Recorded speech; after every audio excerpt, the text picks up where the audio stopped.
Hello aspirants, welcome to Bhagyalakshmi IAS Institute, where passion meet purpose. So ఈరోజు మనము Telangana moment యొక్క paper చూద్దామండి. So already మనము 120 questions discuss చేసేసాము. ఇది వచ్చేసి గ్రూప్ 2 పీవైక్యూ పేపర్ అండి. సో తెలంగాణ మూమెంట్ అనేది మనకి గ్రూప్ 1 అండ్ గ్రూప్ 2కి కూడా ఇంపార్టెంట్. సో ఇవి ఇంతకుముందు ప్రీవియస్ చూడని వాళ్ళు ఎవరైనా ఉంటే చూడండి. సో ఆల్రెడీ క్లియర్గా ప్రతి క్వశ్చన్కి ఎక్స్ప్లెనేషన్ ఈచ్ అండ్ ఎవ్రీ ఆప్షన్కి ఎక్స్ప్లెయిన్ చేశాను. సో ఇప్పుడు రిపీటెడ్గా వస్తున్నాయి కాబట్టి సింపుల్గా చెప్తాను.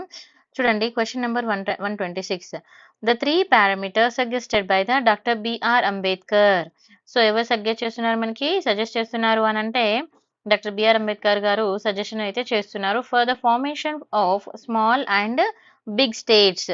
ఎందుకు మరి suggestions big states and small states కోసము. సో ద త్రీ పారామీటర్స్ ఏంటి అని అంటే ఒకటి పాపులేషన్ అండ్ ఇంకోటి territorial extension and financial self sufficiency. ఎందుకు మనకి స్మాల్ స్టేట్స్ బిగ్ స్టేట్స్ అనేది సజెస్ట్ చేయడము అని అంటే ఇప్పుడు మనకి స్టేట్స్ కొంచెం చిన్నదిగా ఉన్నప్పుడు పాపులేషన్ బట్టి మనము వర్క్ కానీ ఏదైనా అబిలిటీని మనం ప్రొవైడ్ చేసుకోవచ్చు. And at the same time ఫినాన్షియల్గా సెల్ఫ్ సఫిషియన్సీ అనేది కూడా యూజ్ అవుతుంది. కొన్నిసార్లు పెద్ద స్టేట్స్ అనేది ఇంపార్టెంట్. ఎందుకు పెద్ద స్టేట్స్ అని అంటే చిన్న స్టేట్స్లో ఇన్కమ్ కూడా సరిగా రాకపోవడం, there is so many issues ఉంటాయి. సో మనకి దీన్ని ఎవరు మనకి ప్రపోజ్ చేశారు అంటే doctor BR Ambedkar. A three parameter basis అని అంటే మనం గుర్తుపెట్టుకోవాలి population, territorial extents and financial self sufficiency. So మనకి ఇక్కడ డాక్టర్ బిఆర్ అంబేద్కర్ గారు ద ఆర్కిటెక్ట్ ఆఫ్ ఇండియా అని అంటాము. తర్వాత ఇక్కడ బాబాసాహెబ్ అంబేద్కర్, ఇతని గురించి ఆల్రెడీ మనము అంబేద్కర్ గురించి డిస్కస్ చేసేసాము. అండ్ మీరు న్యూస్లో ఈ రీసెంట్గా మనకి తెలంగాణలో స్టాచ్యూ అయితే ఉంది కదా, నేను అది కూడా మీకు ఎక్స్ప్లెయిన్ చేశాను. దాని యొక్క మెజర్మెంట్స్ కానీ దాని డీటెయిల్స్ కంప్లీట్గా ఎవరైనా చూడని వాళ్ళు ఉంటే చూడండి. సో ఒకసారి ఇది పౌచ్ చేసి చదువుకోండి కొత్త వాళ్ళైతే. లేదంటే మన ప్రీవియస్ వీడియోలోకి వెళ్ళి చూస్తే నేను ఆల్రెడీ ఎక్స్ప్లెయిన్ చేశాను. Next 127. Who among the following was not a member of the states reorganisation commission formed in 1953. ఇక్కడ క్వశ్చన్ ఏమంటున్నారంటే నాట్ ఏ మెంబర్ కాని వాళ్ళు ఎందులో స్టేట్ రీఆర్గనైజేషన్ కమిటీలో. ఓకే, ఎప్పుడు ఏర్పడిన కమిటీ 1953లో.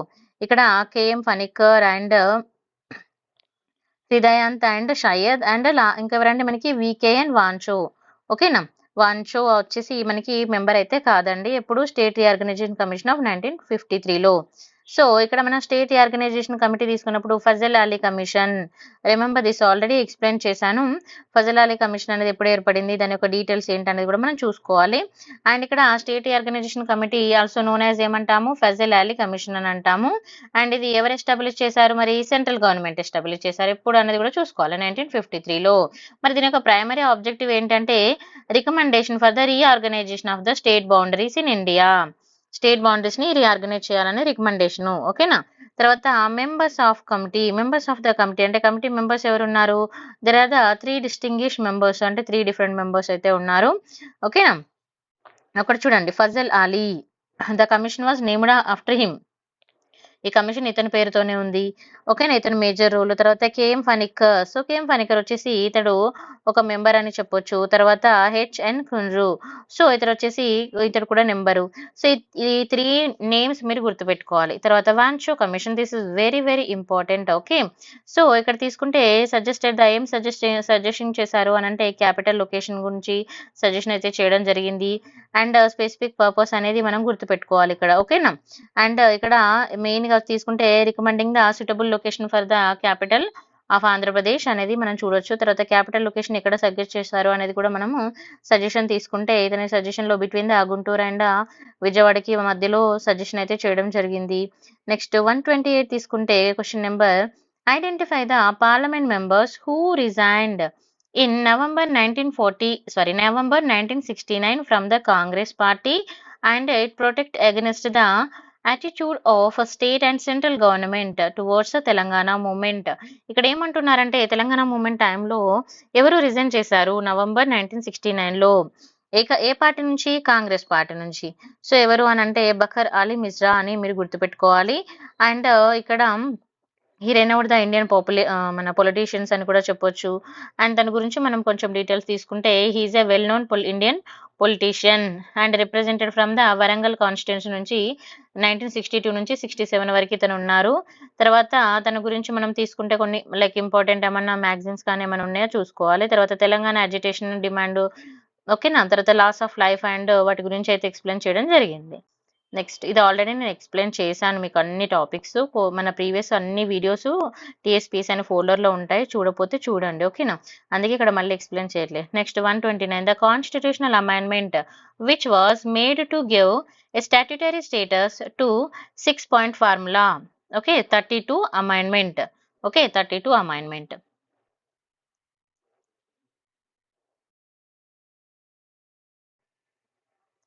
సో ఇక్కడ మనకి కాన్స్టిట్యూషన్ అమెండ్మెంట్ తీసుకుంటే it's a give to the statutory status to the 6-point formula. A amendment ఇస్తుంది మనకి 6-point ఫార్ములాకి అని అంటే 32 అమెండ్మెంట్. గుర్తుపెట్టుకోవాలి ఏ అమెండ్మెంట్ దేనికి అనేది. ఓకే, ఇక్కడ 6-point ఫార్ములా అనేది మనం ఆల్రెడీ డిస్కస్ చేసుకున్నాము. 6-point ఫార్ములా తీసుకుంటే ఇక్కడ political agreement for the Andhra Pradesh. ఓకేనా. ఇది నేను మీకు పేపర్ 3లో కూడా డిస్కషన్లో చెప్పాను, గ్రూప్ 2 పేపర్ 3లో కూడా ఎకానమీ పాయింట్ ఆఫ్ వ్యూలో. తర్వాత ఇక్కడ మరి సైనింగ్ ఆఫ్ ద అగ్రిమెంట్ మీద ఎవరెవరు సైన్ చేశారు, ఏ ఇయర్ లో సైన్ చేశారు అనేది కూడా మనం ఒకటి చూసుకోవాలి. ఓకేనా. నెక్స్ట్ కాన్స్టిట్యూషనల్ అమెండ్మెంట్ అనేది ఎప్పుడు జరిగింది అనేది మనం ఒకటి ఇంపార్టెంట్ చూసుకోవాలి. 32nd అమెండ్మెంట్ అండి.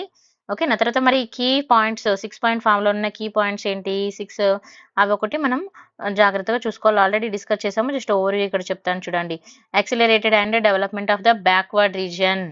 ఓకే, నా బ్యాక్వర్డ్ రీజన్ డెవలప్ చేయడము. తర్వాత preferential treatment of the local candidates కి లైక్ వాళ్ళకు ప్రిఫరెన్స్ అనేది ఎక్కువగా ఇవ్వడం. తర్వాత uniform arrangement through out the state. Okay, next administrative tribunals for service matter.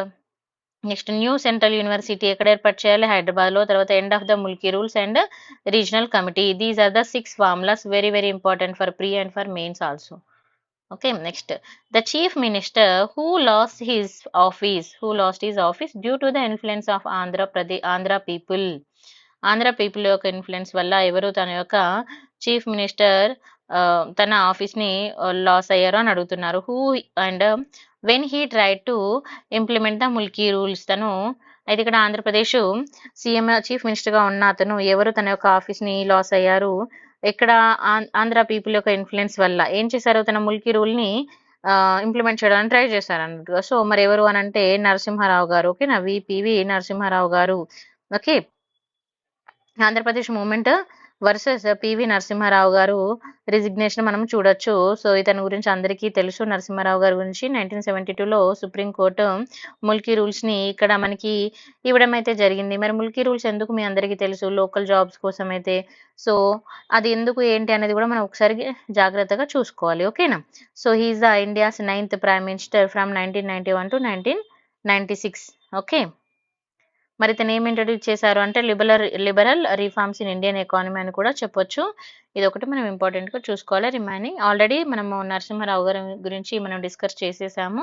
Next question number 131 తీసుకుంటే, in the aftermath of the movement that started in 1969. ఎప్పుడు start అయిందండి moment? 1969 లో స్టార్ట్ అయిన మూమెంట్ తర్వాత ఎక్కడ పాల్వంచ అనేది ఎక్కడుంది అనేది మనం చూసుకోవాలి. మీరు నాకు లొకేషన్ కామెంట్ లో పెట్టండి. ఇన్ జనవరి 1969లో ఎగనిస్ట్, దేనికి ఎగనిస్ట్ గా? The violation of the gentlemen agreement by AP government. ఇక్కడ ఏమంటున్నారంటే ఒక మూమెంట్ అనేది వచ్చింది 1969లో పాల్వంచాలో. ఎప్పుడది జాన్ మంత్ లో 1969లో వచ్చింది. ఎగనిస్ట్ దేనికి అంటే ఈ జెంటిల్మెన్ అగ్రిమెంట్ ని వైలేట్ చేస్తున్నారు అని. ఎవరు వైలేట్ చేస్తున్నారు? ఆంధ్ర గవర్నమెంట్ వైలేట్ చేస్తున్నారు అని ఇక్కడ రావడం అయితే జరిగింది. అయితే which committee was appointed to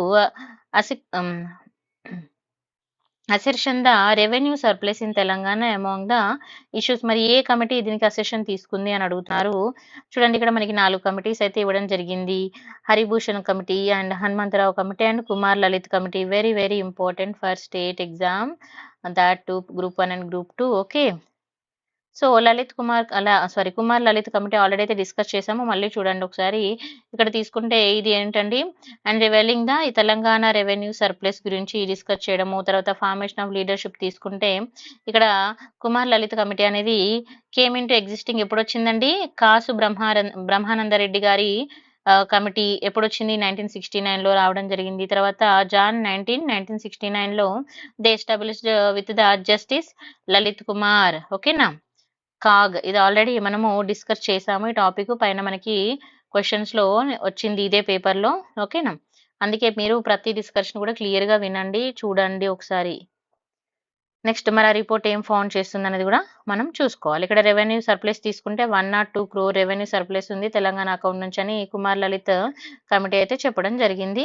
తర్వాత ఇన్ 1983 తీసుకుంటే Hanumantha Rao committee was formed for representing its report. దాని రిపోర్ట్ ప్రజెంట్ చేయడానికి ఎవరి కమిటీ ఫామ్ అయింది? హనుమంతరావు గారి committee. Next 132 the quantity of water allocated by ఎవరు మన బచావత్ ట్రిబ్యునల్. ఓకేనా, బచావత్ ట్రిబ్యునల్ ఫర్ ఎక్కడ ప్రాజెక్ట్ అండి? జూరాల ప్రాజెక్ట్. ఎక్కడుంది అది? తెలంగాణలో ఉంది. సో ఎంత వాటర్ అలొకేషన్ జరుగుతుంది, ఎంత క్వాంటిటీ ఆఫ్ వాటర్ అంటే 11.5 టీఎంసీ. ఓకేనా, మనం ఇలాంటి క్వశ్చన్స్ కూడా చూసుకోవాలి. మనం ఏ ప్రాజెక్ట్కి ఎంత వాటర్ అనేది అలొకేట్ అయి ఉంది, కృష్ణా గోదావరి ఇవన్నీ మనం చూసుకోవాలి. ఓకేనా, జూరాల ప్రాజెక్ట్ వచ్చేసి మల్టీపర్పస్ ప్రాజెక్ట్ అంద రివర్ కృష్ణ.